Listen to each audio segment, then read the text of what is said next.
ઓમ નમોસ્તુ નમોસ્તુ નમોસ્તુ નમોસ્તુ નમોસ્તુ. ણવલોય શૌત્રિકાળવર્તી અર્હંતાણમ. ણવલોય શૌત્રિકાળવર્તી સિદ્ધાણમ. ણવલોય શૌત્રિકાળવર્તી આયર્યાણમ. ણવલોય શૌત્રિકાળવર્તી ઉવજ્જાયાણમ. ણવલોય શૌત્રિકાળવર્તી શવશાહણમ. ओंकार बिंदु संयुक्तम नित्यम ध्यायन्ति योगिना. कामदम मोक्षदम चैव ओंकाराय नमो नमः. मंगलम भगवान वीरो मंगलम गौतमो गणी. मंगलम कुंदकुंदार्यो जैन धर्मोस्तु मंगलम. सर्वमंगल मांगल्यम सर्वकल्याणकारकम. प्रधानम सर्वधर्माणम जैनम जयतु शासनम. नमः समयसाराय स्वानुभूत्या चकाशते. चित्स्वभावाय भावाय सर्वभावांतरच्छिदे. एगो में शासदो अपा ज्ञान दर्शन लखणो. शेषा में बाहिरा भावा सवे संयोग लखणा. मारो सुशाश्वत एक दर्शन ज्ञान लक्षण जीव छे. बाकी बधा संयोग लक्षण भाव मुझती बाह्य छे. હું એક શુદ્ધ સદા રૂપી જ્ઞાન દર્શનમય ખરે. કઈ અન્ય તે મારું જરી પરમાણુ માત્ર નથી અરે. જે જાણતો અરહંતને ગુણદ્રવ્યને પર્યાયપણે. તે જીવ જાણે આત્મને તસુ મોહ પામે લઈ કરે. નથી અપ્રમત કે પ્રમત નથી જે એક જ્ઞાયક ભાવ છે. એ રીત શુદ્ધ કથાય ને જે જ્ઞાત તે તો તે જ છે. જેમ નેત્ર તેમજ જ્ઞાન નથી કારક નથી વેદ કરે. જાણે જ કર્મો ઉદય નિર્જરા બંધ તેમજ મોક્ષને. ધ્રુવ અચલને અનુપમ ગતિ પામેલ સર્વે સિદ્ધને. વંદી કહું શુત કેવડી કથિતા સમય પ્રાવૃત હો. તું સ્થાપ નિજને મોક્ષ પંથે ધ્યાન અનુભવ તે હને. તેમાં જ નિત્ય વિહાર કર. નહીં વિહાર પર દ્રવ્યો વિશે. ઓમ શ્રી નમઃ સિદ્ધેભ્ય નમઃ સિદ્ધેભ્ય નમઃ સિદ્ધેભ્ય.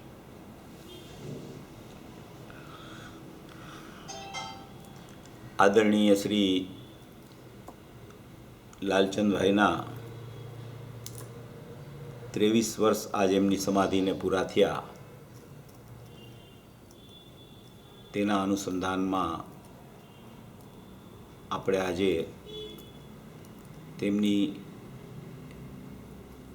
જીવનચર્યા વિશે અને તત્વજ્ઞાન વિશે થોડી ચર્ચા 1 કલાકમાં કરશું. હમણાં જ જે આપણે પૂજ્યભાઈ શ્રીનું પ્રવચન સાંભળ્યું, આખું પ્રવચન અકર્તા સ્વભાવની સિદ્ધિ કરવા માટે ખૂબ જ ન્યાયયુક્ત પ્રવચન આપણને સાંભળવા મળ્યું. ખૂબ જ સુંદર ચર્ચા એમાં કરવામાં આવેલી છે. 308 થી 311 ગાથાની આવી ચર્ચા ક્યાંય સાંભળી ન હોય આપણે, એવી ચર્ચા આમાં આ પ્રવચનમાં આદરણીય લાલચંદભાઈએ કરેલી છે. ગુરુદેવે તો ખૂબ વિસ્તાર ક્રમબદ્ધ પર્યાયનો કર્યો છે અને ઘણી ચર્ચા ક્રમબદ્ધ પર્યાય ઉપર ગુરુદેવની ચાલી. સ્વામી કાર્તિકેયનું પ્રેક્ષામાંથી પણ 321 થી 323 ગાથામાંથી પણ કરી. સમયસારની 308 થી 311 ગાથા અને બીજી પણ ઘણી ગાથાઓમાંથી પૂજ્ય ગુરુદેવશ્રીએ આ ક્રમબદ્ધ પર્યાયનું સંશોધન કર્યું. ક્રમ નિયમિત એમાંથી ક્રમબદ્ધ કહીને ગુરુદેવે જે ખુલાસો ઉત્કૃષ્ટ કરેલો છે તે તો એટલી બધી અપૂર્વ વાતો છે. અને એમાં પણ જ્યારે આદરણીય લાલચંદભાઈ જ્યારે આવી ચર્ચા કરે ત્યારે ગુરુદેવની જે વાત છે એ અડીકપણે આપણા જ્ઞાન શ્રદ્ધામાં બેસી જાય એવી કોઈ મહત્ત્વની ચર્ચા અત્યારે આપણે લોકોએ સાંભળી. આદરણીય લાલચંદભાઈ એનું જીવન આખું અધ્યાત્મથી ઓતપ્રોત હતું. જેને કહેવાય ને કે એમણે આખા પોતાના સાધના કાળમાં અધ્યાત્મના વાજા વગાડ્યા. ખરેખર આવું અધ્યાત્મ, આવી મૂળ તત્વની વાત, આવી સૂક્ષ્મ વાતોને સરળતાથી રજૂ કરવાની જે એમની શૈલી, જે એમની સિદ્ધાંતિક શૈલી અને જે આચાર્ય ભગવાનની ગાથા અનુસાર ચાલવાની પદ્ધતિ, તે કોઈ અજોડ પદ્ધતિ છે, અલૌકિક પદ્ધતિ છે. એમનું જીવન જ્યારથી એમને પૂજ્ય ગુરુદેવશ્રીનો સંગ મળ્યો ત્યાર પહેલાં પણ શ્રીમદ રાજચંદ્ર વાંચતા જ તેમને આખો પલટો આવી ગયેલો પોતાના અભિપ્રાયમાં. એ સવારે થોડી આપણે ચર્ચા 1 કલાક કરી લીધેલી છે, પણ થોડી ઉપરથી ચર્ચા લઈને આપણે અધ્યાત્મની ચર્ચા મૂળ કરવી છે. તો શ્રીમદ રાજચંદ્ર હાથમાં આવતા જ એમને થોડો પલટો પોતાનો આવી ગયેલો, અને પછી ગુરુદેવ સાથે જ્યારે મેળાપ થયો જેતપુરમાં, પછી જ્યારે એમને કીધું કે તમે સોનગઢ આવજો, હું તમને બધી વાત કરીશ, ત્યારથી એમને ખ્યાલ આવી ગયો કે આ કંઈક શુભ મંડાણ થવાની તૈયારી છે. ત્યારબાદ પૂજ્ય ગુરુદેવશ્રીનો પ્રત્યક્ષ પરિચય પણ થયો. એમણે પોતે પ્રત્યક્ષ પરિચય સોનગઢ જઈને કર્યો,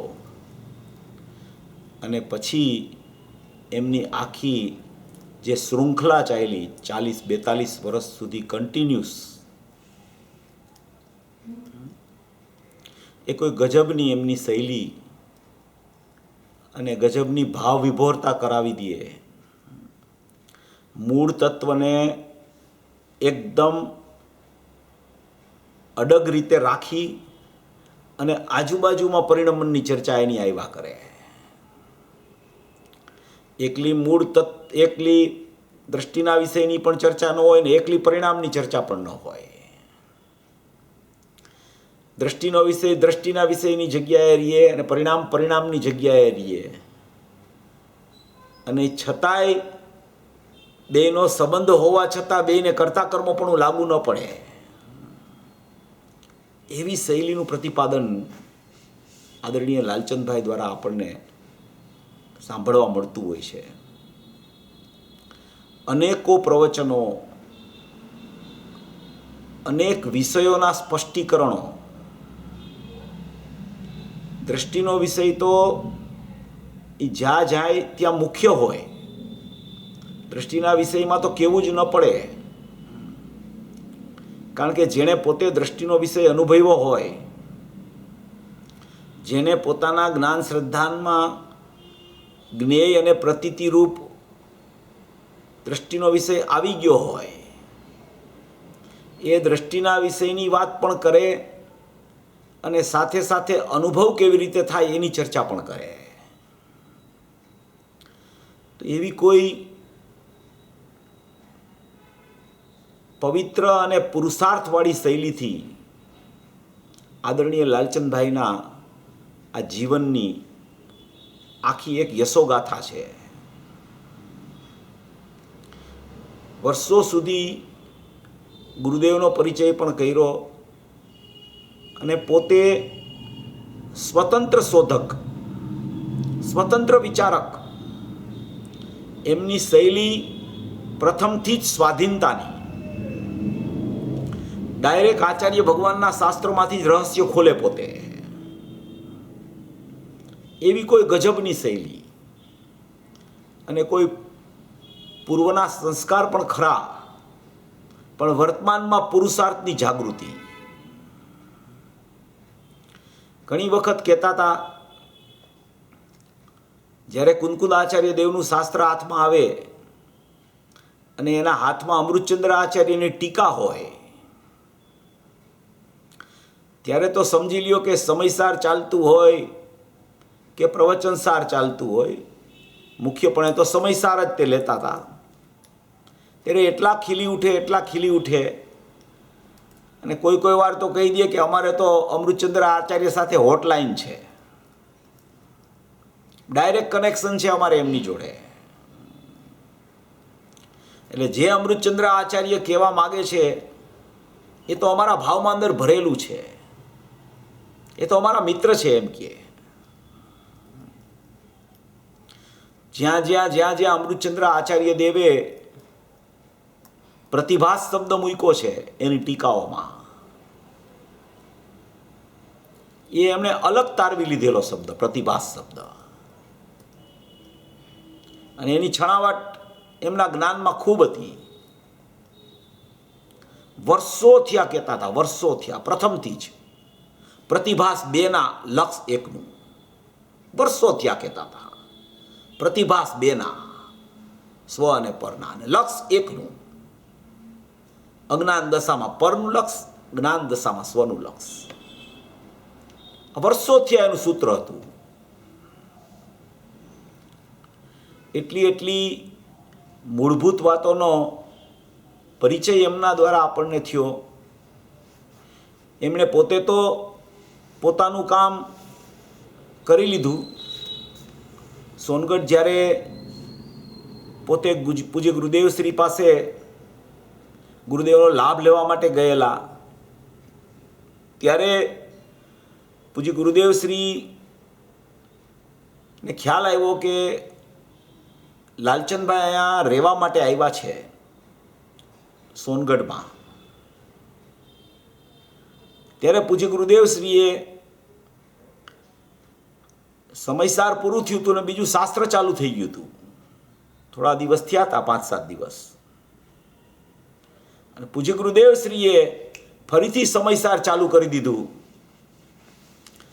કે લાલભાઈ આવ્યા છે ને એ રોકાવાના છે, હજી તો થોડા નવા પણ છે,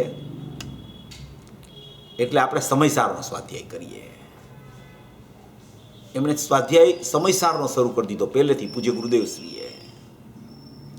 આવી તો પૂજ્ય ભાઈ પ્રત્યે એમની કરુણા હતી. વારંવાર પૂજ્ય ગુરુદેવશ્રીના પ્રવચનોમાં લાલચંદભાઈ વિશે ઘણા ઉદ્ગારો આવ્યા કરે. સમયસારમાં આવે, પૂજ્ય બેનશ્રીના વચનામૃતમાં આવે, સમાધિ તંત્રમાં કોઈ વાર આવે, પરમાત્મ પ્રકાશમાં ઘણી જગ્યાએ આવે. નાયરોબી પણ ખાતમુહૂર્ત કરવા આદરણીય લાલચંદભાઈને પૂજ્ય ગુરુદેવશ્રીની આજ્ઞાથી એ ગયા હતા. ત્યાં જ્યારે પરમાગમ મંદિરનો પ્રસંગ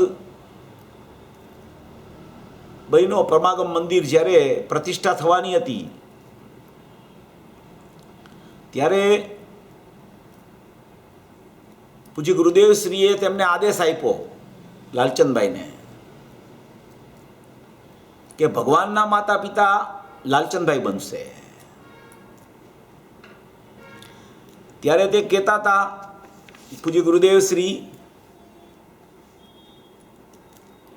કે લાલચંદભાઈ તો જૈન શાસનના મુગુટનું મેર છે, એમ કહેતા હતા. લાલચંદભાઈએ એમને કીધું કે હું તો એવો શક્તિશાળી માણસ નથી, તમે કોઈ બીજી વ્યક્તિને તમે માતા પિતા બનાવો તો ટ્રસ્ટને એટલું ઉપાર્જન થાય. પૂજ્ય ગુરુદેવશ્રીએ કીધું કે ભગવાનના માતા પિતા બનવા માટે તમે લાયક છો અને તમે જ બનશો ભગવાનના માતા પિતા, એમ ઓર્ડર કર્યો ગુરુદેવે. અને જ્યારે ભગવાનના માતા પિતા બને ત્યારે બ્રહ્મચર્યની પ્રતિજ્ઞા લેવામાં આવે. ત્યારે પૂજ્ય ગુરુદેવશ્રીએ એમ કીધું કે લાલભાઈ તો બ્રહ્મચર્ય છે, એને શું પ્રતિજ્ઞા દેવાની હોય બ્રહ્મચર્યની. આવી ઘણી વાતો આ પિતા પુત્ર વિશે એના સંસ્મરણો છે. ખરેખર આદરણીય લાલચંદભાઈ પિતા સમાન ગણતા હતા પૂજ્ય ગુરુદેવશ્રીને. કોઈ એમ કહેતા હતા કે આ તો બે ભાઈઓ છે, કોઈ કે પિતા પુત્ર છે. એ તો ઠીક છે, એ તો વાત તો પણ અધ્યાત્મની જે શૈલી હતી, અધ્યાત્મનો જે રંગ ચડેલો હતો એમને, એ જેમ પૂજ્ય ગુરુદેવશ્રીએ ધોધમાર વરસાદ વરસાવ્યો 45 વર્ષ સુધી, એવી જ રીતે આદરણીય લાલચંદભાઈની અધ્યાત્મની ધારા ચાલી હતી ઘણા વર્ષો સુધી. તે દિવાનપરામાં રહેતા હતા, એના પિતાશ્રી પણ સાથે રહેતા હતા, અને ત્યાં કોઈ પણ સમયે તમે જાઓ તો બાપ દીકરા વચ્ચે ચર્ચા જ ચાલ્યા કરતી હોય તત્વની. એટલી બધી રુચિ, એટલી બધી તત્વની મુખ્યતા, બીજી બધી ગૌણતા.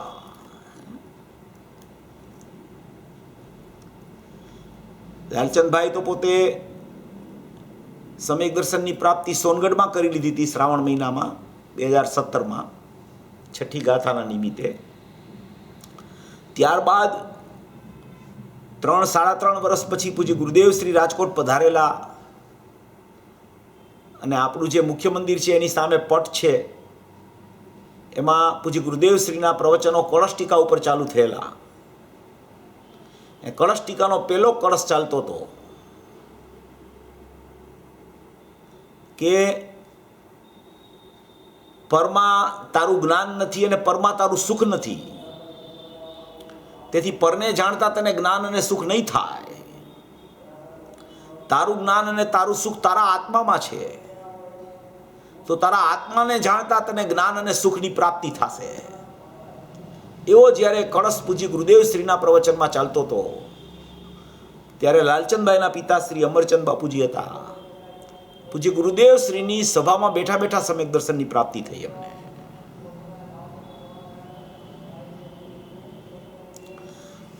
જેમ વિદેહ ક્ષેત્ર હોય, મહાવિદેહ ક્ષેત્ર,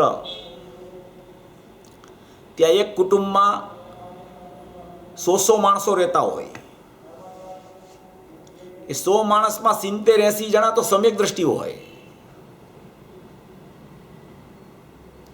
વિદેહ ક્ષેત્રમાં ચતુર્થ કાળ ચાલે, વિદેહ ક્ષેત્રમાં દિગંબર ધર્મ જ હોય, અને આવા ઘરો હોય એમાં 80-90 જણા 100 જણામાંથી સમ્યક દ્રષ્ટિ હોય. તે ચારિત્રની મુખ્યતા હોય.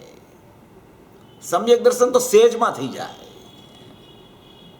જ્યાં દિવ્યધ્વનિ સાંભળવા જાય, દિવ્યધ્વનિનું નિમિત્ત પણ મળે, પોતાનો પુરુષાર્થ ઉપડે, સમ્યક દર્શન લઈને બહાર નીકળે. આટલી બધી આ સહજ પ્રક્રિયા છે, આટલી બધી આ સરળ પ્રક્રિયા છે. કોઈ પણ સમાધિ દિનનો પ્રસંગ હોય, કોઈ પણ વૈરાગ્યનો પ્રસંગ હોય, ત્યારે પણ એ વૈરાગ્યને જ્યારે જ્ઞાન દ્વારા તમે નિર્ણયમાંની ભૂમિકામાં વૈરાગ્યની વાત કરો, તો એ ખરેખર વાસ્તવિક વૈરાગ્યની છાપ છે. ખરેખર જ્ઞાનીઓ ખરેખર પોતાના જ્ઞાયક ભાવને, પોતાના જ્ઞાન સ્વભાવને, પોતાની ચેતનાને, પોતાની ધ્રુવતાને, પોતાની અખંડતાને ક્યારેય ભૂલતા નથી હોતા.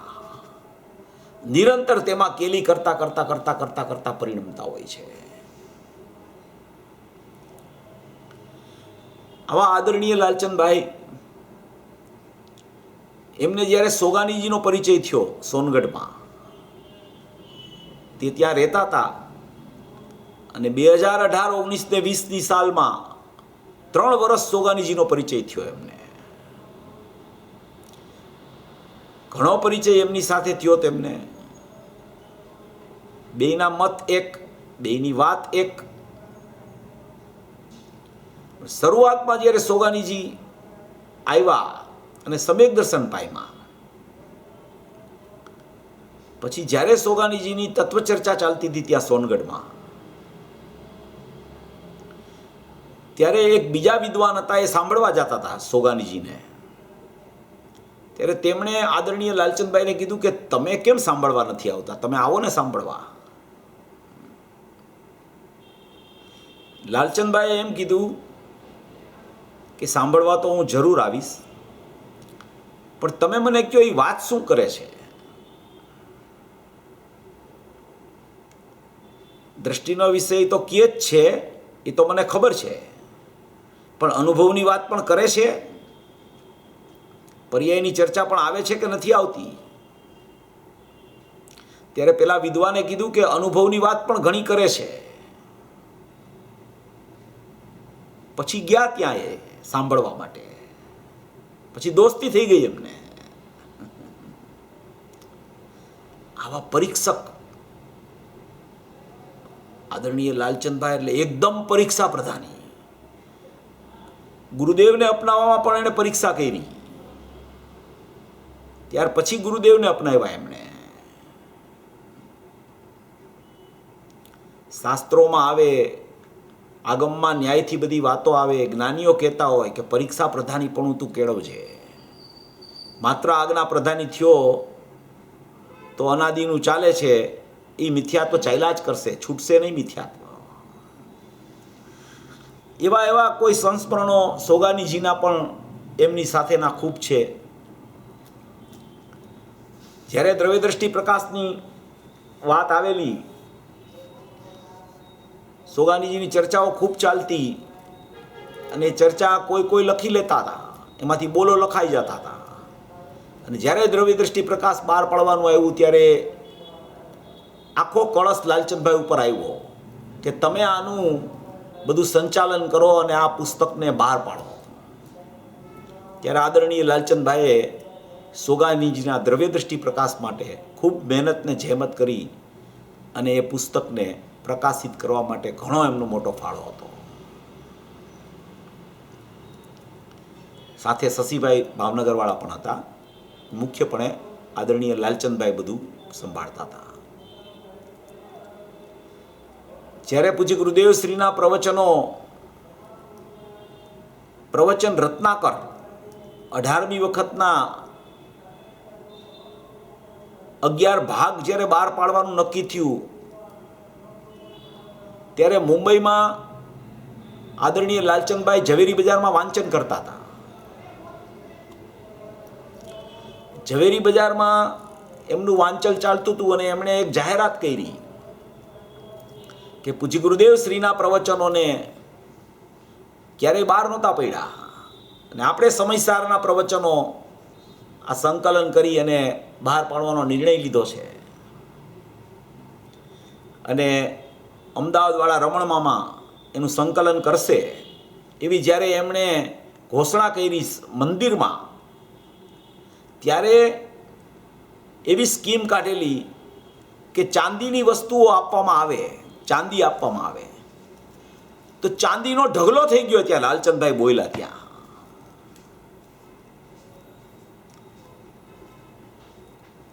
અડધી કલાકમાં તો બધું કામ પૂરું થઈ ગયું.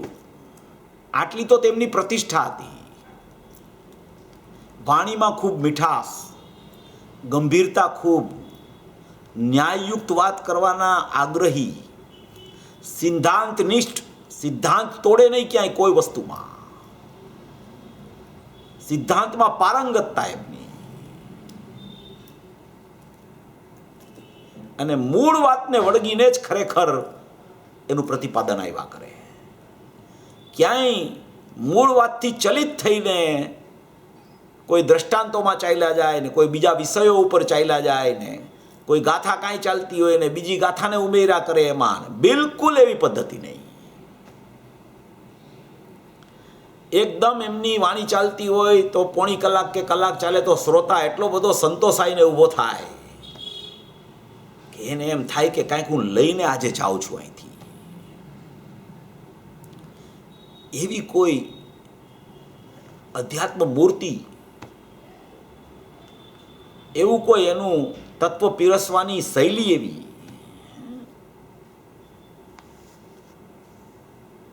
જયપુરમાં જ્યારે શિબિરો ભરાતી હતી ત્યારે કેટલા વર્ષો સુધી આદરણીય લાલચંદભાઈ ત્યાં નવા વિદ્યાર્થીઓને ટ્રેનિંગ આપવા માટે જ કયો. ટોડરમલ સ્મારકના ઉદ્ઘાટનમાં પણ ગોદિકાજીએ શિબિર કરેલી, ત્યારથી આદરણીય લાલચંદભાઈ જયપુર જતા હતા. અને અત્યારના જે વિદ્વાનો છે એ બધા એમની પાસે એમની વાણીથી પ્રભાવિત થયેલા હતા.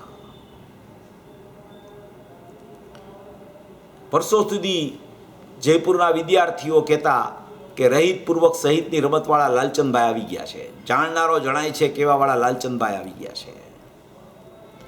આવી કેટલી સિદ્ધાંતિક વાતના સૂત્રો એણે બહાર પાડ્યા. જાણનારો જણાય છે, ખરેખર પર જણાતું નથી. પ્રતિભાસ બેના, લક્ષ એકનું. પ્રમાણની બહાર જવું નહીં, પ્રમાણમાં અટકવું નહીં. આપણે સિદ્ધાંતોની સરવાણીમાં એક એક બોલ લઈ છીએ. કર્તા બુદ્ધિ અને જ્ઞાતા બુદ્ધિ તે મૂળ દોષ છે. આત્માનો સ્વભાવ જ્ઞાન ને જ્ઞાનનો સ્વભાવ આત્માને જાણવો. આત્મા અકર્તા છે, જે જૈન દર્શનની પરાકાષ્ઠા છે. આવી તત્વની રમઝટ એમના દ્વારા ઘણી કરવામાં આવી. સમયસારની તો ગાથાઓ તેમને આખું સમયસાર એમણે વાંચેલું, જાહેરમાં પણ લીધેલું. અમુક પ્રવચનો આપણી પાસે નથી, અમુક છે, પણ આખું સમયસાર જાહેરમાં એણે પૂરું કરેલું છે. મુખ્ય ગાથાઓ જ્યારે આવે ત્યારે ખૂબ એના ઉપર ચિંતન મંથન કરી અને એટલું બધું પ્રતિપાદન સરળ કરી દઈએ. જે 92-93 ગાથા કરતા કર્મ અધિકારની છે, એનો વિષય જ્યારે એમ લેતા હતા કે રાગ ખરેખર દ્રવ્ય કર્મની સત્તામાં થાય છે. રાગ અહીં થતો નથી, અહીંયા જ્ઞાન થાય છે. રાગ છે એ બહાર થાય છે. જેમ આજે કહેતા હતા ને, જે ક્રમબદ્ધ પર્યાયની જે વાત ચાલી એમાં કે પરિણામ જે છે એ જ્ઞાનના પરિણામ જીવના છે. સોનાના પરિણામ, સોનાના કળા વીટી આદિ છે એ સોનાના પરિણામ છે. એનાથી અણમળતો ભાવ છે એના પરિણામ નથી. એટલે એ પરિણામ સાથે તો સોનું તાદાત્મ્ય છે. એ તાદાત્મ્ય હોવા છતાં એ પરિણામને એ સોનું ઉપજાવી શકતું નથી, એને ઉપજાવતું નથી. તાદાત્મ્યપણું છોડતું નથી, ઉપજાવી શકતું નથી. કાયમ માટે અકર્તા રહ્યા કરે છે. બે સતમાંથી એકેય સત એકબીજા પણ થતા નથી. તાદાત્મ્યપણું હોવા છતાં કરતાપણું નથી. કેટલો બધો ગજબનો ન્યાય છે. પરિણામનું તાદાત્મ્યપણું, એક સરખા પરિણામ દ્રવ્ય જેવા હોય એનું છૂટે નહીં. અને તે પરિણામ ઉપજતો થકો, ઉપજાવતો થકો નહીં. આત્મા તેને ઉપજાવતો નથી પરિણામને, પરિણામ ઉપજે છે. એ ઉપજતા હોવાથી તેનું દ્રવ્ય પર્યાયનું તાદાત્મ્યપણું છૂટતું નથી. અને એ છૂટતું ન હોવા છતાં એનો કર્તા દ્રવ્ય બનતો નથી.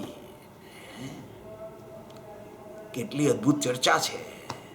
આવા તો કેટલા ન્યાયો આદરણીય ભાઈશ્રીની ચર્ચામાં આપણને જોવા મળે છે. 92-93 ગાથા, 6ઠ્ઠી ગાથા, 11મી ગાથા, 13મી ગાથા, 320 ગાથા, 144મી ગાથા, શેટિકાની ગાથા, 373 થી 382 એ 10 ગાથા, પ્રવચનસારની 114 ગાથા. એટલું સ્પષ્ટીકરણ આ બધી ગાથાઓમાં આવ્યું. 37 નંબરનો કળશ, 39 નંબરનો કળશ, 140 નંબરનો કળશ, 93 નંબરનો કળશ, 97 નંબરનો કળશ, 185 નંબરનો કળશ. આવા કળશો, આવી ગાથાઓ, એમાં એટલો બધો પ્રકાશ પાડ્યો એમણે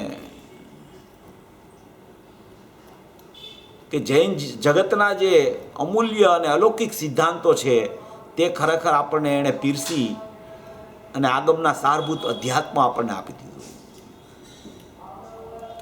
આવા મહાપુરુષ આપણી વચ્ચેથી 23 વર્ષ પહેલાં એમણે વિદાય લીધી. 23 વર્ષ થઈ ગયા એમણે.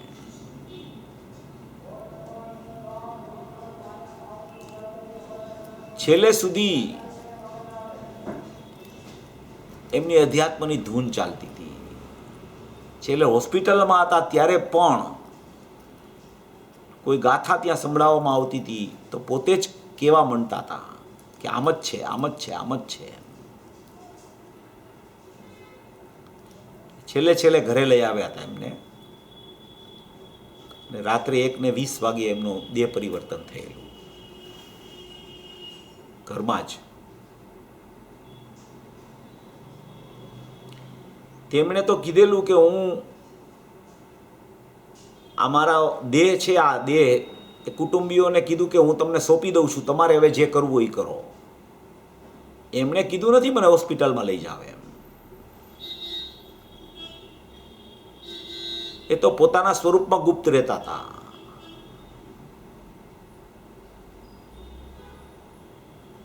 આવી એમના વિશેની એટલી બધી ચર્ચાઓ છે, એમની અધ્યાત્મની એવી એટલી બધી ચર્ચાઓ છે.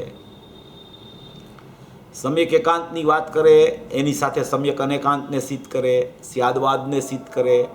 પરિશિષ્ટની ચર્ચા પણ અલૌકિક એમના દ્વારા આવી, સમયસાર પરિશિષ્ટની, કે જેમાં આખું જ્ઞાનનું અનેકાંતપણું ને સ્યાદવાદ ભરેલો છે. દ્રષ્ટિના વિષયની તો ચર્ચા કરે, એની સાથે સાથે સાથે સાથે જ્ઞાનની ચર્ચા પણ એટલી જ ઉત્કૃષ્ટપણે કર્યા કરે, અને એકદમ સહજતાથી. સામેવાળાને પણ કાંઈ ભાર ન લાગે એમાં સાંભળતો હોય તો. સહજમાં જ ચર્ચા નીકળી પડે એની. જો આજે આપણે પ્રવચન સાંભળતા હતા 30-35 મિનિટ સુધી તો જનરલ બધી વાત ચાલી,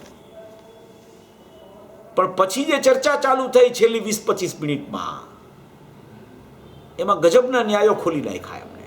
એટલા બધા ન્યાયો ખોલી નાખ્યા. ધ્યેયપૂર્વક જ્ઞેયની જે સંધિની ચર્ચા એમની વારંવાર એમના પ્રવચનોમાં આવતી, એ બહુ અલૌકિક ચર્ચાઓ આવતી હતી. એકલા ધ્યેયનો પક્ષ નહીં, એકલા જ્ઞેયનો પક્ષ નહીં, ધ્યેયપૂર્વક જ્ઞેયનો પણ પક્ષ નહીં, પણ એનું સ્વરૂપ, વિકલ્પ વગરનું સ્વરૂપ, એનું નામ અનુભૂતિ છે. દ્રવ્યનો રાગ અને પર્યાયનો દ્વેષ નહીં, પર્યાયનો રાગ કરીને દ્રવ્યનો દ્વેષ નહીં. દ્રવ્ય પર્યાય સ્વરૂપ પ્રમાણ છે, એમાં પણ અહમ નહીં, પણ જેવું વસ્તુનું સ્વરૂપ છે, અકર્તા સ્વભાવી આત્મા, પરિણમતા પર્યાય પરિણામથી, અને ખરેખર એ બેયનું તાદાત્મ્યપણું હોવા છતાં બેયને કર્તા કર્મ સંબંધ નથી થતો.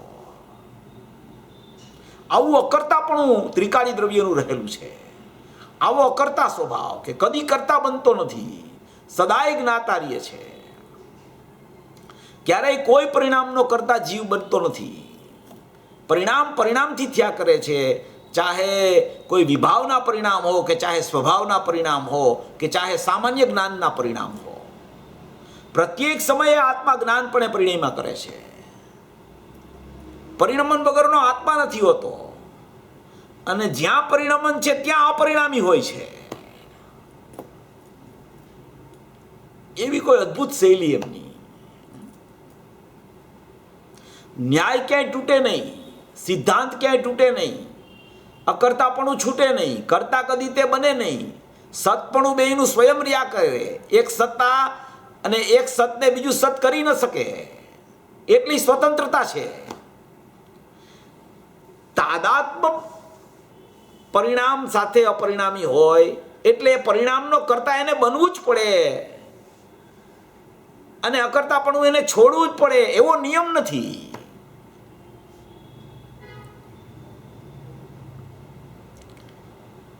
કહેતા હતા કે ભાઈ જો પરિણામનો કરતા એક સમય માટે બની જાય તો પરિણામ પર અધિકાર થઈ જાય એનો. તો ધારે એવા પરિણામ ત્રિકાળી દ્રવ્ય કરી શકે એમને. એવું સ્વરૂપ જ નથી. કોઈ પરિણામ ઉપર દ્રવ્યનો અધિકાર નથી, કારણ કે બે પોતપોતાથી સત નિરપેક્ષ છે. પરિણામને કરી નથી શકતો જીવ. પરિણામ ઉપજે છે એમ જાણે છે, ઉપજતા પરિણામને જાણતો થકો, અને અકર્તા રહેતો થકો, જ્ઞાતા રહેતો થકો, પોતાના સ્વભાવમાં વસતો થકો. એવી કોઈ એની સ્વરૂપસ્થ સ્થિતિ છે અકર્તા સ્વભાવની. એવું મૂળ સ્વરૂપ પોતાને બેસી ગયું હોય ને અંદર, એટલે એવી જ વાતો આવ્યા કરે એની ચર્ચામાં. પોતે જાણતા હોય, પોતે માણતા હોય, અને પછી કીએ એ વાતને. જાણે તે માણે, અને જે માણતો હોય એ માણતા માણતા કેમ અંદર એની મોજ આવે છે એનું પ્રતિપાદન કરે. એવી કોઈ અદ્ભુત ચર્ચાઓ એમના દ્વારા આપણી સમક્ષ આવી ગઈ. ઇન્દ્રિય જ્ઞાનની જેટલી ચર્ચાઓ છે, ભાવ ઇન્દ્રિયની ચર્ચાઓ, ઇન્દ્રિય જ્ઞાનની ચર્ચાઓ, એ જેટલી એમણે કરી છે એટલી ક્યાંય જોવા નહીં મળે આપણને, કોઈ જગ્યાએ જોવા નહીં મળે. કોઈ પણ પરપદાર્થને એકાંતે જ્ઞાનમાં જ્ઞેય બનાવવું તે ખરેખર ભાવિન્દ્રિયનો વિષય થઈ જાય છે, તે ખરેખર ઇન્દ્રિય જ્ઞાન થઈ જાય છે, તે ખરેખર જ્ઞાનનું પરિણમન નથી. તેમની એક શૈલી હતી કે તે હંમેશા લાલચંદભાઈ જ્ઞાનના પરિણામને આત્મા સાથે જ અભેદ રાખતા હતા. કે જાણનારો જ જણાય છે, જાણનારો જણાય છે, જાણનારો જણાય છે. અને જેટલું પરલક્ષી પરિણમન થાય એને એ ભાવિન્દ્રિય જ કહેતા હતા, એ ઇન્દ્રિય જ્ઞાન જ કહેતા હતા. જ્ઞાની અજ્ઞાનીના ભેદની વાત નથી, આ સ્વરૂપની વાત ચાલે છે એમ કહેતા વારંવાર. કે જાણનારો જણાય છે, ઉપયોગમાં ઉપયોગ છે, જ્ઞાનમાં આત્મા રહેલો છે, અંશમાં અંશી રહેલો છે, સ્વભાવમાં સ્વભાવવાન રહેલો છે. તો કે જ્યારે સ્વભાવમાં સ્વભાવવાન રહેલો છે તો આ પરનું જ્ઞાન થાય છે લક્ષ કરીને એ શું? તો કે એ ભાવિન્દ્રિય છે, ઇન્દ્રિય જ્ઞાન છે, એમાં ક્યાંય તારું જ્ઞાન કે તારો આત્મા છે જ નહીં એમ કરીને ભેદદાન કરાવતા હતા. કે તું બિલકુલ વિચારમાં તારું જ્ઞાન ત્યાં ગયું છે, તારું જ્ઞાને આત્માને છોડ્યો જ નથી, જાણનારો જણાય જ છે તને. કોઈ સમય એવો નથી આવતો જીવ જાણનારાને ન જાણતો હોય, કોઈ સમય એવો નથી આવતો કે આત્માનું જ્ઞાન પરસન્મુખ થઈને પરિણમી ગયું હોય તો એને આત્માનું જ્ઞાન ન કહેવાય. આત્માનું જ્ઞાન આત્માને છોડતું નથી, એટલે પરદ્રવ્ય પરભાવ રૂપે કે ઇન્દ્રિય જ્ઞાન રૂપે થતું નથી આત્માનું જ્ઞાન. એવી જે મૂળ ઇન્દ્રિય જ્ઞાનથી જુદા પડીને જ્ઞાનમાં એટલે કે ઉપયોગમાં ઉપયોગવાન છે, જાણનારો જ જણાય છે, જ્ઞાનમાં આત્મા જણાય છે, એવી પણ ચર્ચા એમની ખૂબ સુંદર આવતી. અકર્તા સ્વભાવ તો એટલો બધો ઘૂંટાવતા, એટલો બધો ઘૂંટાવતા, એટલો બધો પ્રિય હતો એમને અકર્તા સ્વભાવ, દ્રવ્ય સ્વભાવ, ત્રિકાળી દ્રવ્ય, દ્રષ્ટિનો વિષય. એમની ચર્ચા ખૂબ કરે અને એની ચર્ચા કરતા કરતા ઉપયોગથી ઉપયોગવાન અનન્ય છે એ પણ સાથે સાથે કહેતા જાય. એના વગર આત્મા કરતા એમ ન કહે ક્યારે, બે પડખાને સાથે રાખતા. એ દ્રષ્ટિના વિષયનું પડખું અને જ્ઞાનના ઉપયોગનું પડખું, એ બે પડખા એકદમ સાથે રાખતા. જ્યારે તેમને તત્વાર સૂત્રોમાંથી ઉપયોગો લક્ષણ વાંચેલું કે ઉપયોગ લક્ષણ છે આત્માનું, ત્યારથી તેને ઉપયોગ લક્ષણ બેસી ગયું હતું અંદરમાં. કોઈ પણ પ્રવચન એમના સાંભળો, ઉપયોગ લક્ષણ વગરનું પ્રવચન તમને નહીં સાંભળવા મળે, હોય જ ઉપયોગ લક્ષણ. આજે પણ કહેતા હતા જ્ઞાન રૂપે પરિણમે છે, આત્મા પરિણમે છે તો જ્ઞાન રૂપે પરિણમે છે. રાગ દ્વેષમાં તો અજીવના પરિણામ છે, અજીવના પરિણામ રૂપે પરિણમે, જીવના પરિણામ રૂપે પરિણમે, જીવ જ્ઞાન રૂપે પરિણમે, અજીવ મોહ રાગ દ્વેષ રૂપે પરિણમે. એ તો દ્રવ્ય કર્મની સત્તામાં છે બધું મોહ રાગ દ્વેષ, જીવમાં તો જ્ઞાન થાય છે. આવી રીતે જ ભાગલા પાડતા.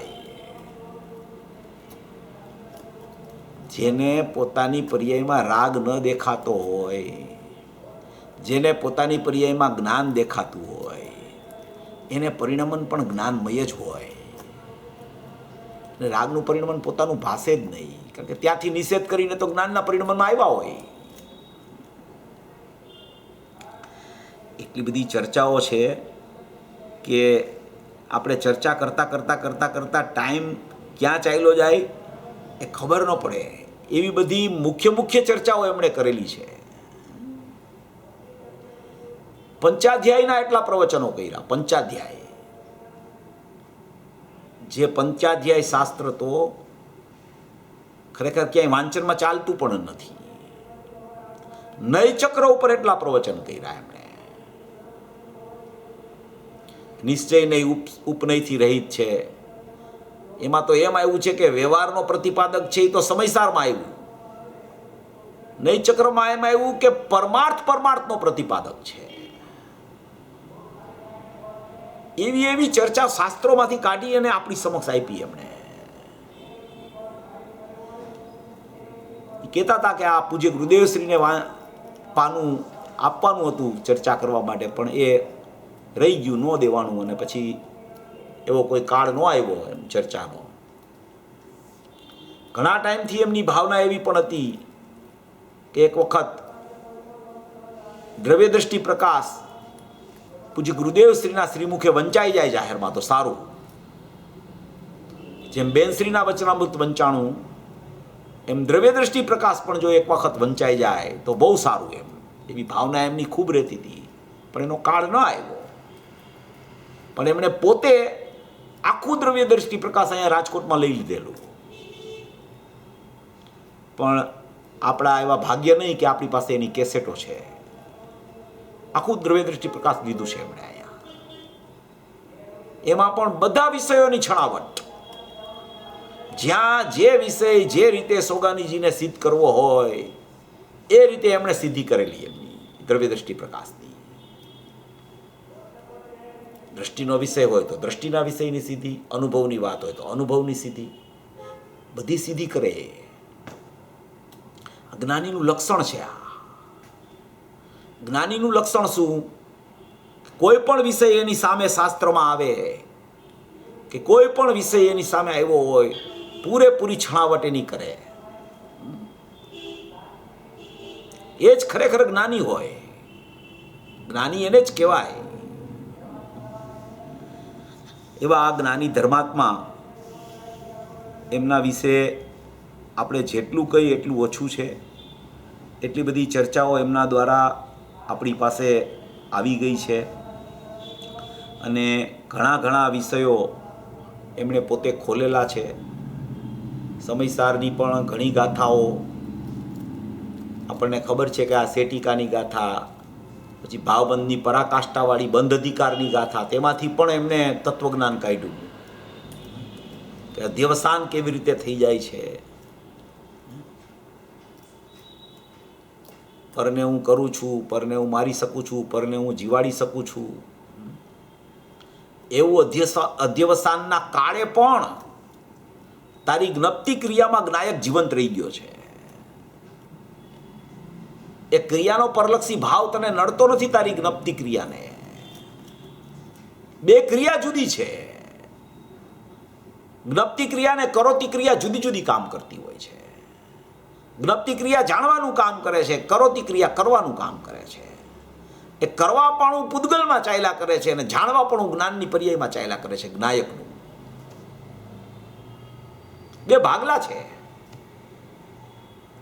એક ભાગ બીજા ભાગ રૂપે થઈ શકતો નથી ક્યારેય. પ્રથમથી જ નથી થયો બીજા ભાગ રૂપે કોઈ ભાગ. એવા સ્વીકારમાં અનુભૂતિ હોય છે.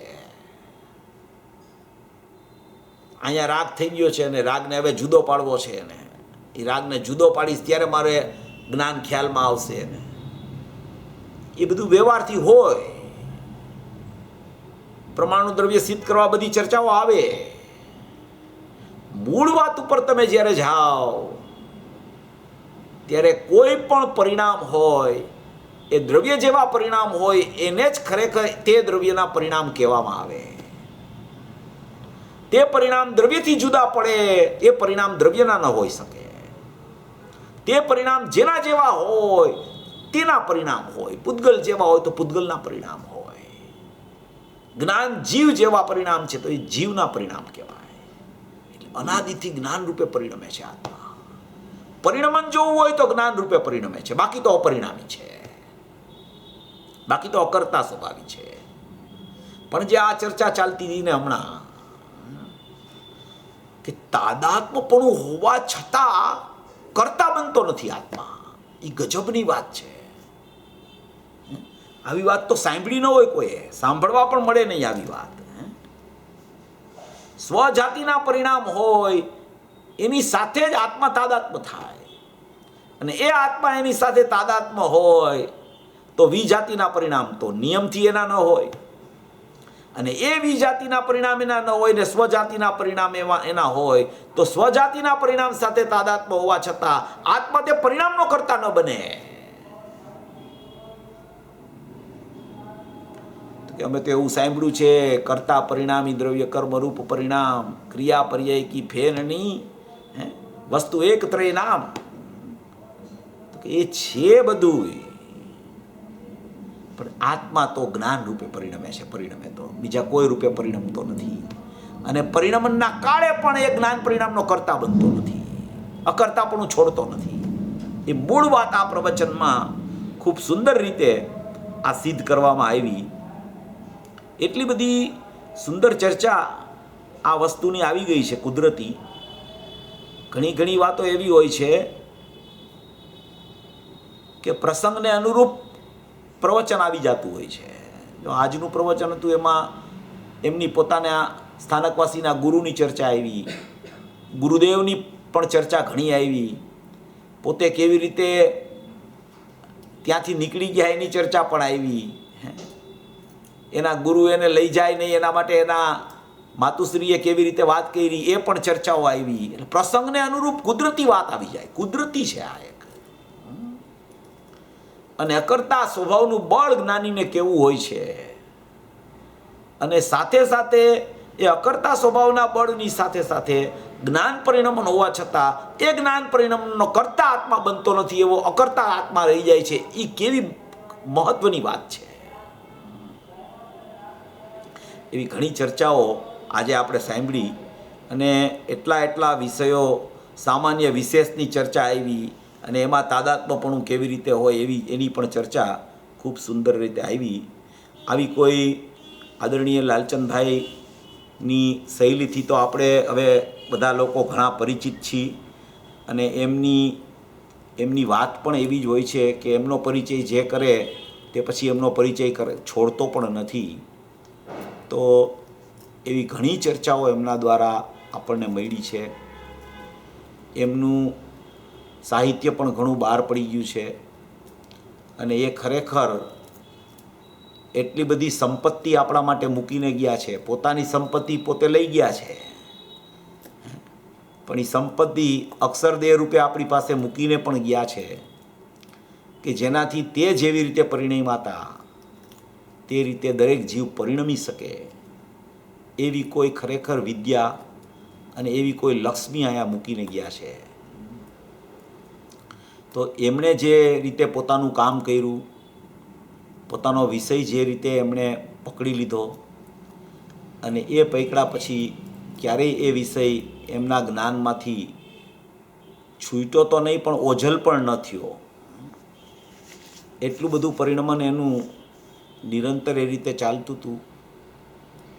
છેલ્લે જ્યારે હોસ્પિટલમાં ડૉક્ટર એને એનું એડ્રેસ પૂછતા હતા કે તમે કોણ છો, તો કે હું આત્મા છું, હું જ્ઞાયક છું. તમારું સરનામું શું, તો કે શીલા મારું સરનામું છે. પછી કે હમણાં જ અનુભવ થયો. જ્ઞાનીનું જ્ઞાન પરિણમન પરિણતિથી કદી ચ્યુત થતું નથી. બહારની અવસ્થામાં ગમે તે દેખાય, જાણે કે જ્ઞાન બંધ થઈ ગયું હોય એવું દેખાય બહાર. તો એ બધા ઇન્દ્રિય જ્ઞાનના ચાળા છે બધા. એમાં ક્યાંય જ્ઞાન સ્વભાવી ભગવાન આત્મા કે એનું પરિણમતું જ્ઞાન નથી ક્યાંય. એ તો અંદરમાં લવલીનતાપૂર્વક ચાલતું હોય છે. કોઈ પણ સમયે ગમે તેવી સ્થિતિમાં જ્ઞાનીનું પરિણમન ચ્યુત નથી થતું ક્યારેય. પૂજ્ય ગુરુદેવ શ્રી જ્યારે જસલોક હોસ્પિટલમાં હતા ત્યારે પણ લોકોને ઘણા એવા વિવાદો થવા માંડ્યા હતા. અરે આવા મહાપુરુષ, આવા તીર્થંકર વત ધર્માત્મા જે ભાવિ તીર્થાદિનાથ છે, એના સમ્યક દર્શનને શરીર કોઈ બળજોરી કરી શકે એના દર્શન ઉપર? શરીર એના સમ્યક દર્શનને ચ્યુત કરાવી શકે? જે જળ ને ચેતનની ભિન્નતામાં વસતા હોય, જળ સાથે સંબંધ તોડી નાખ્યો હોય એણે એક સમયમાં, અને નાયક સાથે સંબંધ જોડી દીધો હોય જેમણે, એને પર પદાર્થ કે નિમિત્તો કે સંયોગમાં રહેલી ચીજો એના સમ્યક દર્શનનો ઘાત કરી શકે, એવું બની શકતું હશે ક્યારેય? જ્ઞાનીઓ પોતાની ચૈતન્ય લક્ષ્મીને એવી રીતે સાચવીને બેઠા હોય છે કે એમાંથી નીકળતા જ નથી. જે બીજાને પરિણમન એનું દેખાય છે ને એ એનું પરિણમન જ નથી હોતું. ચર્મચક્ષુથી તો એ દેખાતું જ નથી, એનું પરિણમન તો અંદરમાં કામ કરતું હોય છે. એવી કોઈ સ્થિતિમાં આદરણીય લાલચંદભાઈની આ એમની પણ જ્ઞાન વૈરાગ્ય શક્તિથી ઉછળતો પુરુષાર્થ અંદરમાં એમનો ચાલતો હતો. કોઈ પણ સમયે ચર્ચા કરે ને ચર્ચા, કોઈ પણ સમયે ઘણી ચર્ચાઓ એમની બહાર પડી ગઈ છે. દિવાનપરામાં પણ ઘણી ચર્ચા કરતા, જૂનું મકાન હતું ત્યાં. સામાન્ય ગાથા ચાલતી હોય એમાં કેવો વિષય નીકળી પડે કોઈએ વિચાર ન કર્યો હોય. કોઈને એમ થાય કે અત્યારે તો આ ગાથા ચાલે છે, આમાં તો શું આવશે? એમાં સૂક્ષ્મથી સૂક્ષ્મ ન્યાય આવી જાય. જ્ઞાનીના પરિણમનમાં ક્યારે કયો ન્યાય કેવી રીતે આવી જાય એ તો એના ભાવ ઉપર આધારિત રહેતું હોય છે બધું. સદાય પોતાના સ્વરૂપમાં રમતા હોય તો એ સ્વરૂપની જ વાતો કર્યા કરતા હોય. એવી કોઈ અદ્ભુત શૈલી, અદ્ભુતતાથી એમણે જે આ પ્રતિપાદન કર્યું અને પૂજ્ય ગુરુદેવશ્રીને એકદમ સમર્પિત રહી અને ખરેખર એમણે જે આખો માર્ગ પણ, જેમ પૂજ્ય ગુરુદેવશ્રી આ કાળમાં જે 45 વર્ષ સુધી એમણે તત્વની ધોધમાર વર્ષા વરસાવી, ગુરુદેવ શ્રી પછીનું જો કોઈ વાસ્તવિક અધ્યાત્મ કોઈ જીવને જો શીખવું હોય અને પરિચય કરવો હોય તો આ એક વ્યક્તિ લાલચંદભાઈ છે. ગહનથી ગહન વાતો એમની પાસેથી મળ્યા કરશે. પૂજ્ય બેન શ્રી સોગાનીજી બધા જ્ઞાની થઈ ગયા છે. એ લોકોની પણ તત્વ ચર્ચાઓને બધું ખૂબ સુંદર હોય છે. પણ જે શાસ્ત્રોક્ત, જે આચાર્ય ભગવાનના ન્યાયથી જે કોઈ વાત એમણે પોતે ઊંડાણમાં જઈને ગહનતાથી શાસ્ત્રોનો જે ઊંડાણપૂર્વકનો અધ્યયન કરીને જે આખું અધ્યાત્મ એમાંથી કાઢીને જે આપણને પીરસું છે, એક તો ગુરુદેવની તાકાતે, અને ગુરુદેવ પછી જો કોઈની તાકાત હોય તો એ આદરણીય લાલચંદભાઈ. એમણે ખરેખર આખા માર્ગને ઝાંકતો રાખ્યો. એમણે એવી કોઈ સ્થિતિમાં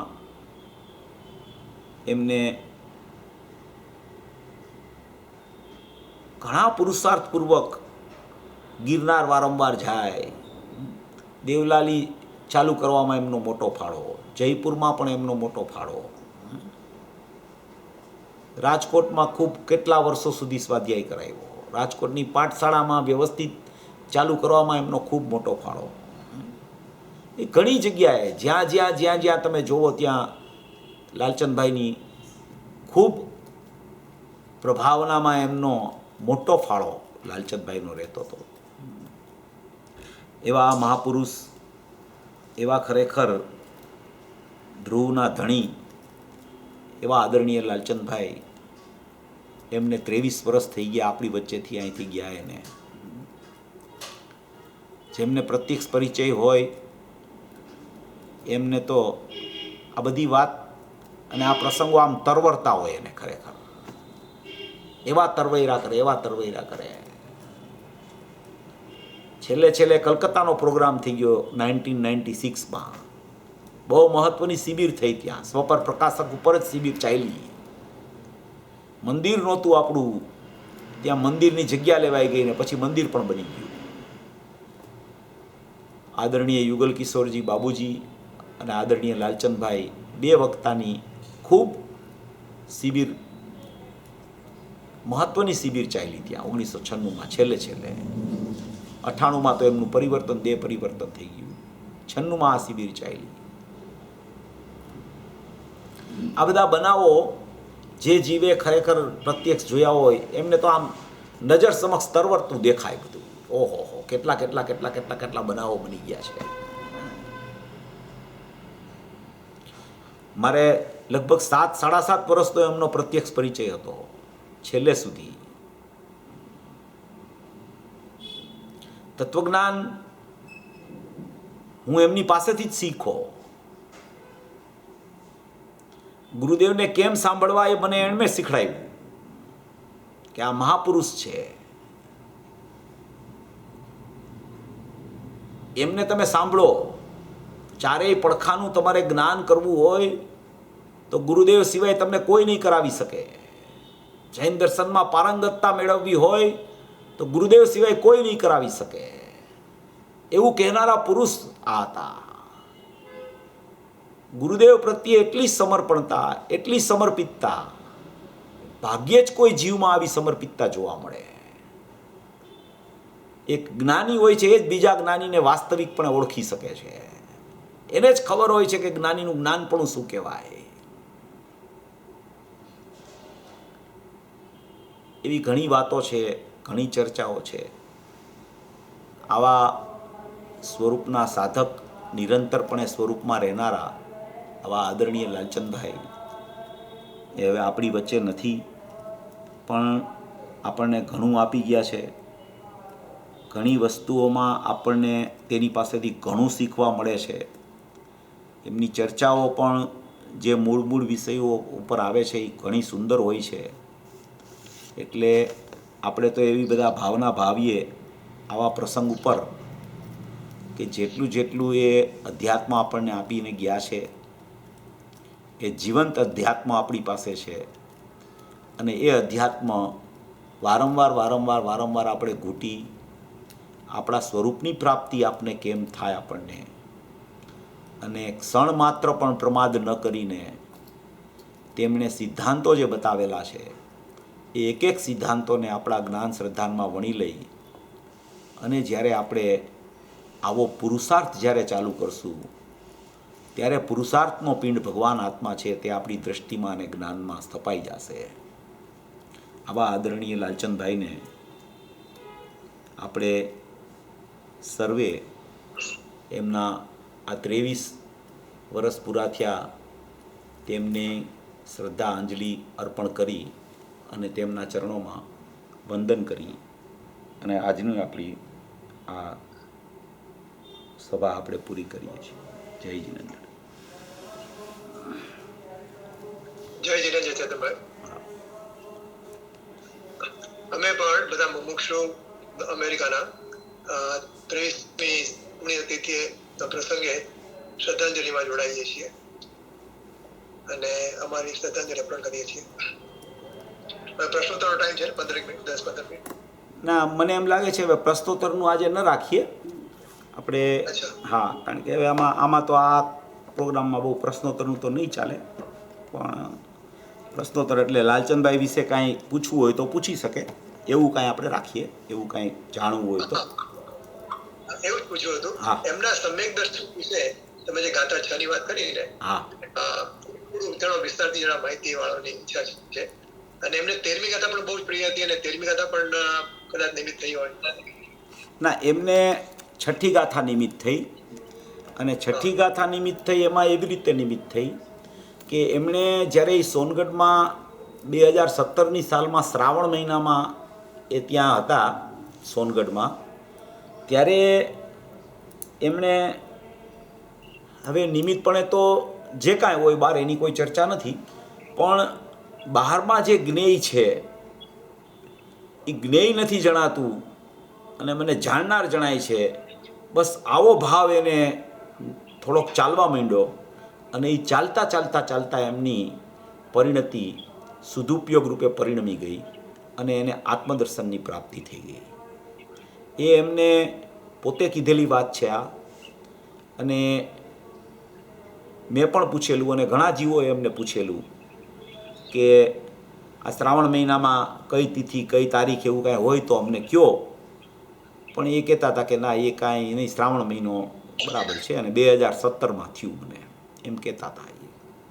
પણ એને વિષય આ રીતે જ થયો કે એણે પોતે જ્ઞેય નથી જણાતું અને જ્ઞાનમાં જાણનારો જણાય છે, એમાં તેમને અનુભૂતિ થઈ ગઈ. એ તો કહેતા હતા કે બહાર ટુવાલ પડ્યો હતો અને આ ટુવાલ નથી જણાતો ને મને જ્ઞાનમાં જાણનાર જણાય છે, એમ કરતાં મને અનુભૂતિ થઈ ગઈ. એ નિમિત્તપણે તો કોઈ પણ વસ્તુ હો, પણ મૂળ સિદ્ધાંત ત્યાં એ લાગુ પડે છે કે જ્ઞેય નથી જણાતું, જ્ઞાનમાં જાણનાર જણાય છે, જ્ઞાયક જણાય છે, એમાં અનુભૂતિ થઈ ગઈ એમને. એ પોતે કહેતા હતા, પોતે આવી રીતે વાત કરતા હતા. હા, પ્રવચનમાં આવે છે ને એમના ઘણા લોકોને ખબર પણ હોય, જેમને પ્રત્યક્ષ પરિચય હોય ને એમને ખબર હોય કે આમ ભાઈ કહેતા હતા. અહીંયા ઘણી વાર ચર્ચા નીકળે તો આ જ વાત કરતા હોય, એક જ વાત કરતા દર વખતે, કોઈ પણ વખતે આ જ વાત કરતા કે આવી રીતે અનુભૂતિ થઈ એમ. પણ એ બહુ કહેતા નહીં કોઈ વસ્તુ. એ તો તમે પછી એને બહુ પૂછો ક્યારેક તો તમને વાત કરે, બાકી અનુભૂતિ વિશે, પોતાની અનુભૂતિ વિશે ક્યારેય વાત ન કરતા. ક્યારેય એમણે ક્યારેય જાહેરમાં એ રીતે વાત નથી કરી. અને જ્ઞાનીનું એવું જ હોય, એ પોતાની અનુભૂતિ વિશે એ ખુલાસા નથી કરતા હોતા. જનરલી કોઈ જ્ઞાની કોઈ નથી કહેતા હોતા કેવી રીતે અનુભવ થયો, કેવી રીતે પ્રવૃત્તિ થઈ. ગુરુદેવે પણ ક્યારેય એ વાત નથી કરી એમણે કોઈ દિવસ. એમને 11મી ગાથાના નિમિત્તે અનુભવ થયો પૂજ્ય ગુરુદેવશ્રીને કે વ્યવહાર સઘળો અદ્ભુત અભૂતાર્થ છે અને શુદ્ધ નહીં ભૂતાર્થ છે. એને બરાબર એમાં જ થયો તો અનુભવ, પણ એ કોઈ દિવસ જાહેરમાં વાત નહીં કરે કે ભાઈ આવી રીતે અનુભૂતિ થઈ હતી એમ. જ્ઞાનીઓની એક એ શૈલી હોય છે, પોતાના અનુભવ વિશે એ કાંઈ વાત નથી કરતા ક્યારેય. બીજા કોઈને કંઈ પૂછવું હતું?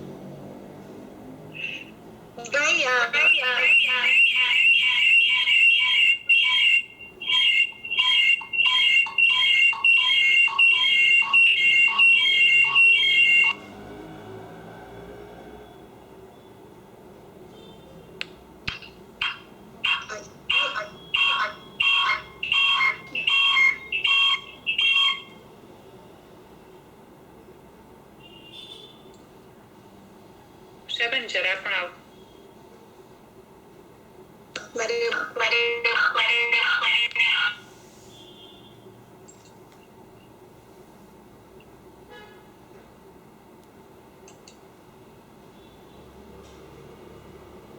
તમારા બે ઇન્સ્ટ્રુમેન્ટ ચાલુ હશે એટલે આવું થાય છે. એક જ ચાલુ છે.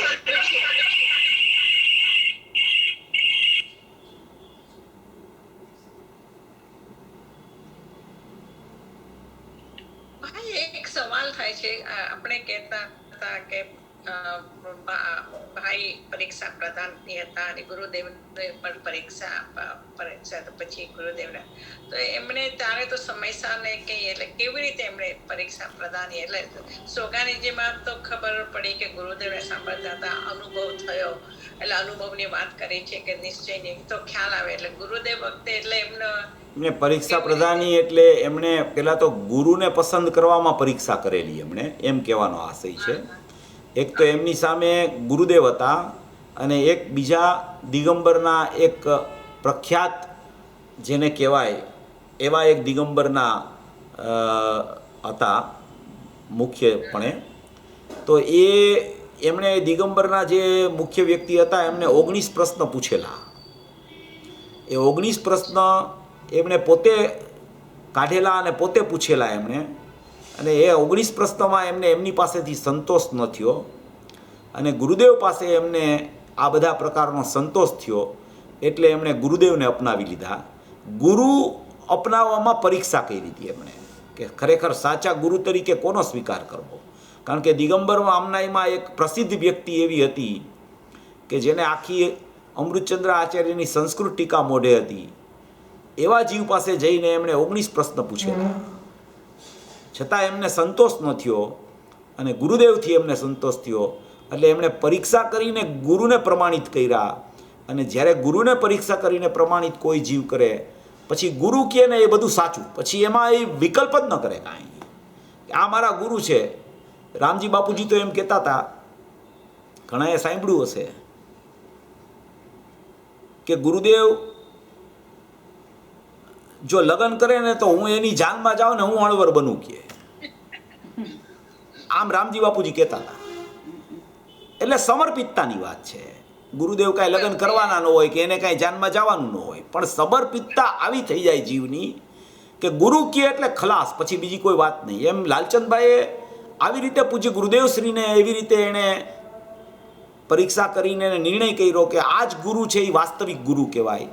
પછી ગુરુદેવની કોઈ પણ વાત આવે એમાં કાંઈ વિકલ્પ જ ન હોય, એને શંકા તો હોય જ નહીં, પણ આશંકાય ન થાય એવું એમણે એવી રીતે એણે પરીક્ષા પ્રદાનીપણું કર્યું હતું. એમ ભાગ છે.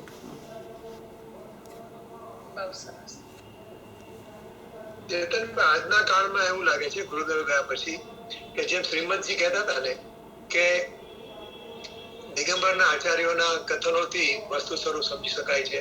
એનો એમણે ઓલામાંથી માણસ પડી ગઈ છે, એમાં અહીંયા જે તિખાશ જોઈએ છે દિગંબરના આચાર્યોમાં છે. એવી રીતે અત્યારે ગુરુદેવ પછી જો આપણું ગુરુદેવનું તત્વજ્ઞાન સમજવું હોય તો લાલચંદભાઈના વચનોથી આપણે વસ્તુ સ્વરૂપ વધારે સમજી શકાય છે. એમાં જે તિખાશ છે, એમાં જે જોર છે, એકદમ સાચી વાત છે તમારી, એકદમ 100% સત્ય વાત છે. એમ જ છે, બીજે ક્યાંય આ વાત સાંભળવા જ ન મળે. આ ગુરુદેવને પણ જો સાચી રીતે સમજવા હોય ને તો એ લાલચંદભાઈના પ્રવચનોમાંથી તમે એ બધું કાઢી શકો. બાકી બીજે ક્યાંય આ પ્રકારની વાતો જોવા નથી મળતી કોઈ જગ્યાએ. છૂટી છૂટી હોય કોઈ જગ્યાએ, એ જુદી વાત છે, પણ મુખ્યપણે આ વસ્તુ લાલચંદભાઈએ જે પ્રતિપાદિત કરી એ ખૂબ સુંદર રીતે અને છણાવટ ખૂબ સારી રીતે કરી એમણે. બરાબર.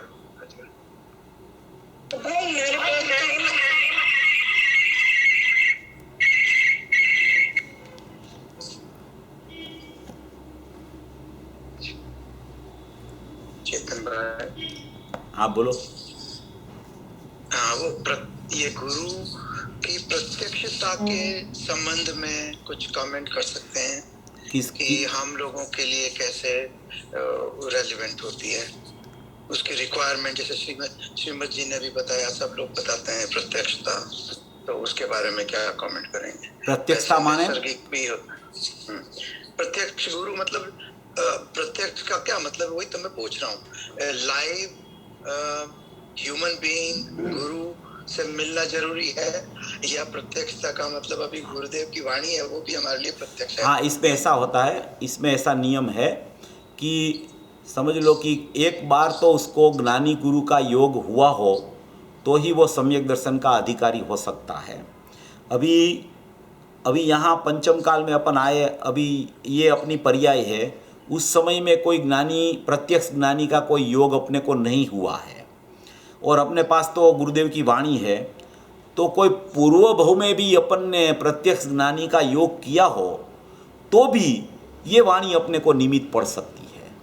ऐसा नहीं है कि सम्यक दर्शन के काल में प्रत्यक्ष ज्ञानी गुरु सामने हो तो ही सम्यक दर्शन होता है, ऐसा नियम नहीं है कोई. मगर प्रत्यक्ष गुरु की देशना उसने प्रत्यक्ष कोई ने कोई बार तो सुनी हो तो वो जीव ये सम्यक दर्शन का अधिकारी हो सकता है.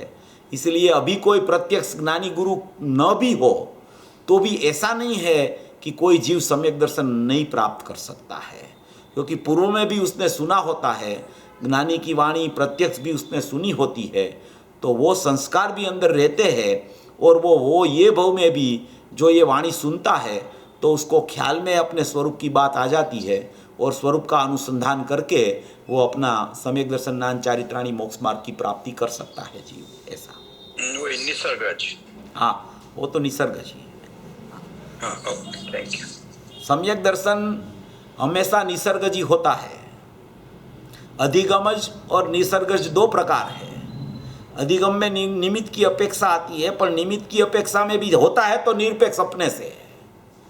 निसर्गज भी अपने से है और वो भी अपने से ही है. ऐसा बाहर में निमित्त होता है, वो अधिगमज बोला जाता है उसको ना. पर निमित्त की अपेक्षा पूर्व भाव में हुआ हो और फिर से हो जाए वो निसर्गज कहलाता है. होता तो आत्मा में ही है, दोनों में. हाँ, सही बात. बराबर. बराबर. ओके. એટલે આમાં છે ને પ્રકારાંતરની જે વાત આવે છે ને 80 ગાથા પછીની વાત છે પ્રવચન શાંતિ, એમાં લોકો એવું ઘણો અર્થ કરે છે કે ગુરુની દેશના જરૂર નથી, શાસ્ત્ર મળી ગયું, ભૂતકાળમાં નહોતી એમ પણ એ પક્ષા એ કાઢી નાખે છે કે મને પ્રકારાંતરથી થયું એટલે મને શાસ્ત્રથી થયું ખાલી, ભલે મને ગુરુની દેશના ભૂતકાળમાં પણ ના મળી. नहीं, ऐसा नहीं होता, ऐसा नहीं बराबर होता, नहीं, ये बराबर नहीं है, ये गलत है, ऐसा नहीं होता, बराबर ऐसा नहीं. ને ગુરુદેવે એ વાતને જે મોક્ષમાં પ્રકાશકના મને જે પ્રવચન હતા ને સમ્યક જ્ઞાનની અન્યથા રૂપમાં એમણે એ વાત કરી છે નિસર્ગજ અને સમ્યક દર્શનની, એટલે અન્યથા રૂપમાં જે એમના વર્ડ ટુ વર્ડ નથી જે પ્રવચન પણ એમાં એમણે વાત લખેલી કીધેલી છે. બરાબર બરાબર, તો એમ જ હોય. બરાબર છે, મોક્ષ બાર પ્રકાશકમાં કિરણો છે ને એમાં છે એ વાત. બરાબર, તમારી વાત. તો ટાઈમ થઈ ગયો છે. બીજું એક પૂછવું હતું કે આપણે અત્યારના કાળમાં, અત્યારના સમાજમાં આપણે જેમ કીધું લાલચંદભાઈએ ગુરુની પરીક્ષા, ગુરુ ઓળખવા માટેની જે પરીક્ષા કરી હતી, તો હમણાં ઉપદેશમાં પણ એવી વાત નથી આવતી આપણા અહીંયા કે ગુરુને ઓળખવાનું કેટલું ઇમ્પોર્ટન્ટ છે, કારણ કે દરેક કાળમાં ગુરુ તો હશે જ ને, પંચમ કાળના અંત સુધી. હા, હોય છે. બરાબર છે.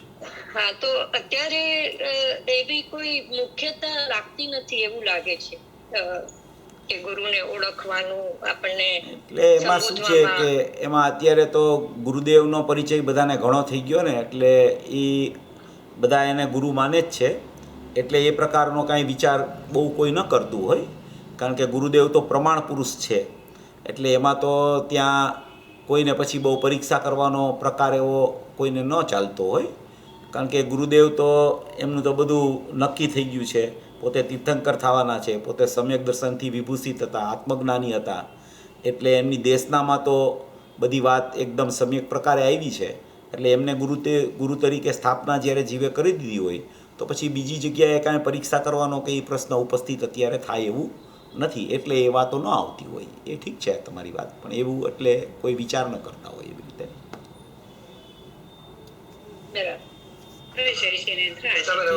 હા, આપણે ચાલુ કરી દો કેસેટ. મારે જાણવું છે કે ગુરુદેવ લાલચંદભાઈના જાહેરમાં જે સમયસરના પ્રવચનો થયેલા ને, તો એ બહાર પડવાના છે કે પહેલું આખે પહેલેથી છેલ્લે સુધીના? એટલે આપણી પાસે જેટલા છે એટલા જ આપણે બહાર પાડીએ જ છીએ બધાય. એમાં તો આપણા બધા યુટ્યુબમાં આવ્યા જ કરે છે. પહેલાં 719 પડ્યા હતા, પછી પાછા એક 18-19 પ્રવચન પડ્યા, પછી હમણાં LA સિરીઝના 236 જેવા પ્રવચન બહાર પડી ગયા છે. એટલે એવી રીતે બધા અલગ ગાથાઓના એક પછી એક આવ્યા જ કરે છે. એટલે હવે એ જ્યારે આખો આપણો પ્રોજેક્ટ પૂરો થશે ને ત્યારે પછી એમાં સળંગ ગાથા વાઇઝ આપણે આખું એક લિસ્ટ બનાવીને બધાય બહાર પાડશું. પછી એક વખત અત્યારે બધા બહાર પડી જાય, પછી એક આખો એને ક્રમસર એને કેવી રીતે ગોઠવણી કરવી એ પછી આખું કરશું એક રીતે. એટલે પણ છે ખરા રાઈટ, બધા પહેલેથી છેલ્લે સુધીના છે ખરા? હા, એટલે એ તો આપણી પાસે જેટલા ઉપલબ્ધ છે એટલા આપણે બહાર પાડી શકશું. આપણી પાસે ઘણી જગ્યાએથી આવતા જાય છે પ્રવચનો, હજી પણ આવશે, એવી રીતે આપણે ધીમે ધીમે બહાર પાડશું. ઓકે, હવે પેલી કેસેટ આપણે ચલાવવાની છે ને, આપણે પ્રકાશભાઈનું પ્રવચન ચાલુ કરવાનું છે. હાજી.